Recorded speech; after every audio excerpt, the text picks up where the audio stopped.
This is Front Up, the Machias edition. I'm Anna Mather, and today we have with us the Sheriff of Washington County, Donny Smith. Is it just Washington County? Just Washington County. Thank you for I'm very lucky. coming on to the show today, Donny. Thank you. Yes. So I just have one question. It's really important before we go further. In order to be a sheriff, do you have to be from 5 generations of maniacs, like to be in Washington County? You know, it would be helpful. it would be. I think so. I would think but so. no, you don't. But Okay. yeah. Are you? No.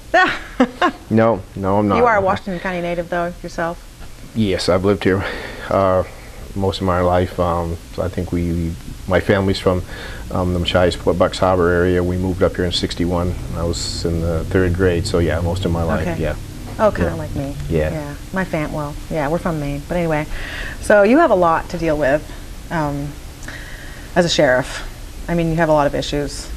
What are some of the most important ones or most prevalent ones that you have to deal with? Well, I think most of what we deal with, I mean, first let's explain a few things. Sometimes people get very confused. They look at the sheriff's office and they think of those few white patrol cars that they see going up and down the road, and certainly that's a major part of the sheriff's office. But I also have a 32-bed jail, which my capacity, even though it's a 32-bed jail, we're allowed to hold 42, and as of today I have 47.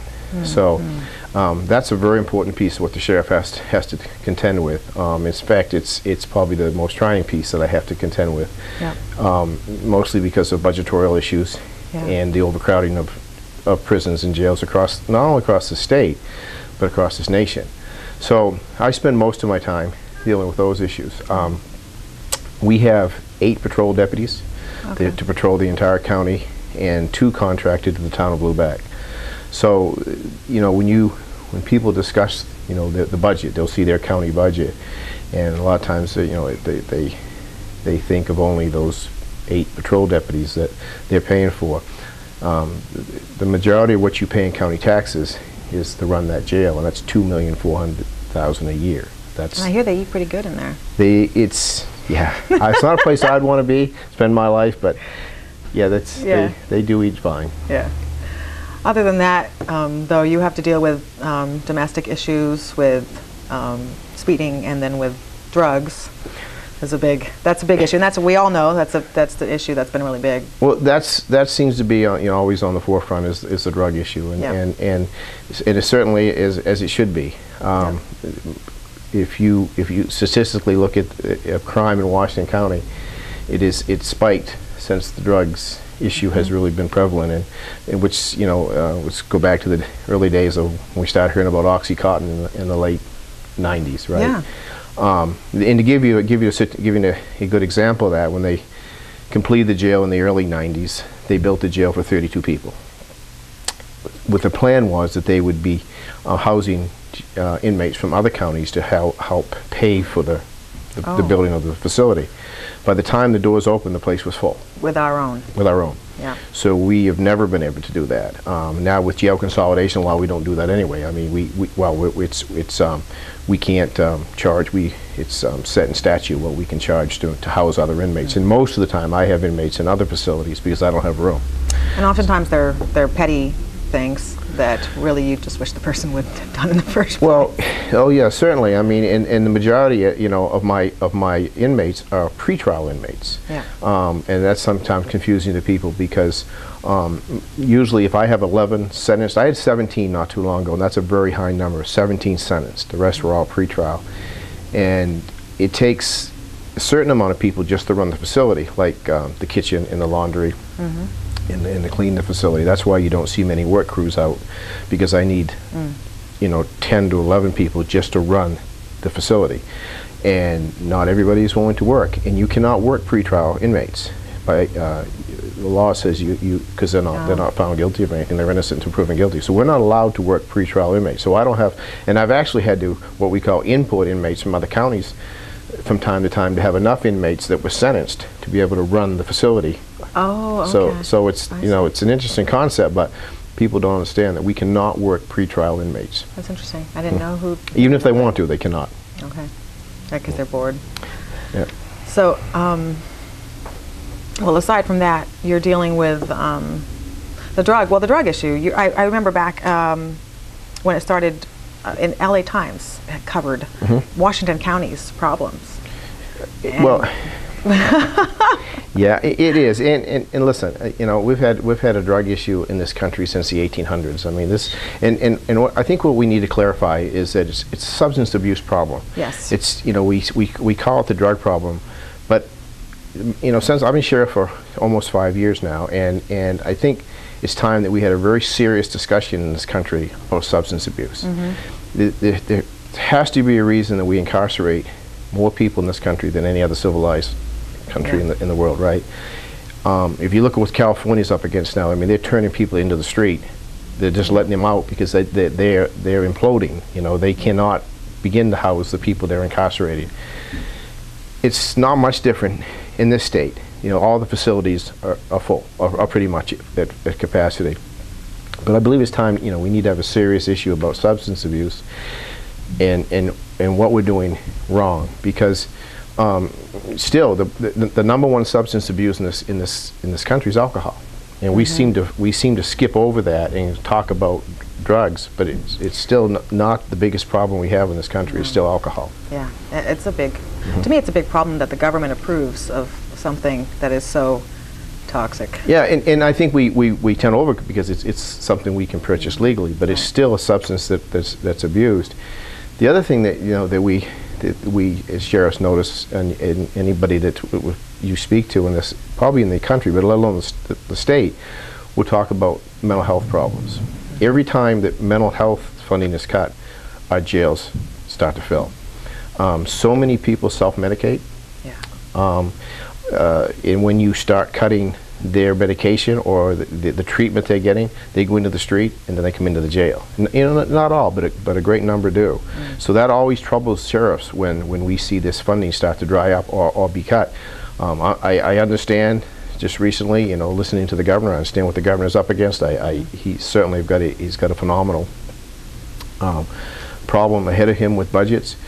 But I think we have to be very careful of who we cut the funding from, because it's far more expensive to treat someone or house someone in a facility. $90 a day it costs Washington County citizens to house an inmate. That's the average. So that's certainly much more expensive than it is to treat someone out, you know, out on the street that should be, but their mental health needs to be treated correctly. Right. We cannot do that in a facility. But then it's oftentimes those exact treatment medications that are also a problem, or that's not just with the mental health. That's more the pain medications. Well, the prescription. Well, certainly. I mean, you know, and it's like anything else. I mean, you can abuse anything. I mean, if your intent to abuse the system and abuse, you're going to do it. You know, right. And so that's certainly an issue.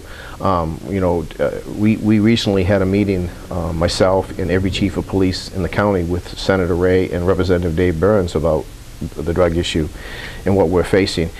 Everyone sitting at that table said the number one problem they're having in this county is doctor overprescribing. Yes. The governor recently just spoke about doctor overprescribing. There was just a huge piece on I think the CBS Morning Show a few months back about the issue in Florida of doctors overprescribing. So it's not just a Washington County problem. It's a national problem. Oh, yeah. So that's certainly, if you pump enough of that substance into the street, then it's going to be diverted. That's all there is to it. I mean, that's one of the things that law enforcement's up against. Also, it's a very difficult thing to stop, because the word is prescription. When you're starting with a prescription that is legal and then being diverted. So it's a monumental task for law enforcement to stop diversion. That's just, you know, we work, you know, diligently at that, but it's a very difficult thing to do. Yeah, it seems to me, and maybe in a very just broad esoterical sort of way, is that there are obviously other issues going on that lead people to want to do drugs to the extent that it's taking them away from reality too much. Yeah. And there's like, you know, there's the unemployment in the county. There's people say there's lots of boredom, and I personally could think of so many other solutions. But as far as being a sheriff, it's not necessarily your job is to try to stop it from happening and and yet there's all these other ideas, you know, like giving people things to do. And you were so correct. You know, this is what I try to explain to people. Law enforcement will never stop substance abuse. Substance abuse is a social issue that law enforcement deals with. It's not the reverse of that. Yes. When you deal with law enforcement, you already have a problem. Yeah. So if you're looking for law enforcement to stop the issue of substance abuse, then you're looking in the wrong direction. And again, you know, I said earlier, you know, we need to have a serious discussion in this country about how we approach this, how we're approaching mental illness and how we're treating mental illness, and how we're looking at people that are self-medicating, even with bath salts, they're self-medicating, right? But we will never stop this. I mean, you know, the sheriff before me and the next 20 after will never be able to put an end to the people abusing substances. That's something that society has to look at in general, and I say we need to have a serious discussion in this country about that. Yeah, we really do. I would love to see that happen. So there we go, people. We want to see this happen. Yeah. So and I'm not trying to skirt my responsibility, because our responsibility is to investigate crime and certainly charge people with violation of crime. But the substance abuse came first. The crime came second. Right. So you can't expect. You can't arrest your way out of this problem. Yeah. You'll never will arrest your way out of this. And I know some people think we can, but no, it will never happen. So what are some different angles you're personally trying to look at? Well, there's many. I mean, it becomes very frustrating at times. But one of the things, I was a school resource officer for about 5 years and taught substance abuse and bullying and whatever else I was asked to do inside schools in this county. And one thing I think we could do as far as education is concerned is we should teach substance abuse, K through college, as part of a health curriculum. And you can bring law enforcement in for the piece that we have to offer, but don't expect law enforcement to come in and teach your children not to abuse substances. That's just not what we do. And that's not what we can do. Nor can teachers do this. Parents have to be vigilant. They have to be aware of what their children are doing and where they are and who they were with, and it's not, you can't always blame parents, and I'm not trying to blame parents, because the best of parents can have the worst of kids, the worst of parents can have the best of children. But it's everybody has to be part of this discussion. The medical community has to play a huge part in this discussion about who they're prescribing and why they're prescribing and how much they're prescribing. Now certainly it's not the medical community's issue when it comes to bath salts, and it's probably not the medical community's issue when it comes to cocaine or heroin. But usually in this county, what we see is the preferred drug of choice is prescription drugs. Excuse me. And we see a tremendous amount of that being prescribed, and not all of it's being prescribed. Some of it's coming in from out of state. Some of it's coming in from the border, coming across the border. But a great deal of it starts out with a pen and a paper. Yeah. Yes. Yeah, it does, because it's so hard to gauge pain, and doctors are just so ready. Like, well, if they say they're in pain, they obviously need the medication, and they don't realize how easy it is to pretend you're in pain. Well, and I certainly can appreciate that. I really truly can appreciate what they're up against. But but some of the amounts that we see prescribed is just ludicrous, and that's the only way that I can describe it. And if I was the only one thinking that, I'd say, well, it's maybe I'm missing something, but I'm not. Right. I mean, this is a law enforcement issue across this entire nation. In 2010, there were more opiates prescribed in Washington County than any place else in the state, with the least amount of providers per capita. That number alone tells you there's a problem here of overprescribing. Yeah. There's no answer for that other than there's too much medication being prescribed. So if you just take those numbers alone, there's an issue. So is Washington County better off before we had all these doctors and well, we don't have a lot of doctors. That's well, we that's part of didn't the before. problem. I mean, now we do compared to what. Yeah, we don't have many providers, and listen, I like I said, I certainly can understand that when people come to a physician and complain about pain, it's pretty hard sometimes to tell, how much pain or how long this person's going to need this medication. But again, they have to be, they can be part of the problem or they can be part of the solution. And it's the same with parents and educators. Like I said, I worked in schools for 5 years, and teachers and educators are there to teach. They can't be expected, to cure all society's problems and all the problems that kids bring to school with them. Do people expect them to? Yes, they do. I can tell you they do, and they expect us to. If you could sit at my desk and just listen to some of the phone calls that I take on a daily basis, I go home some nights and shake my head. I'm thinking, I can't fix the fact that your child won't get on the bus. I can't fix the fact that your child's being harassed on Facebook. That's just not what I do for a living. That's a parent's responsibility. But I know that educators deal with that. I know that law enforcement deals with that.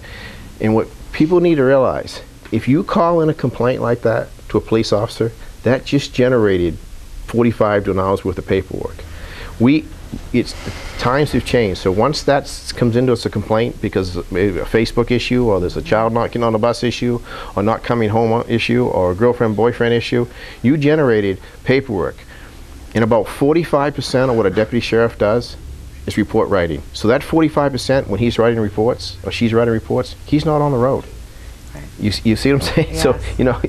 Yes. So, we want to hear about it. We're certainly there to serve, but we can't fix society's issue. And I just want to say this to you. I read an article back in the 90s, this Los Angeles County Sheriff's deputy wrote this article.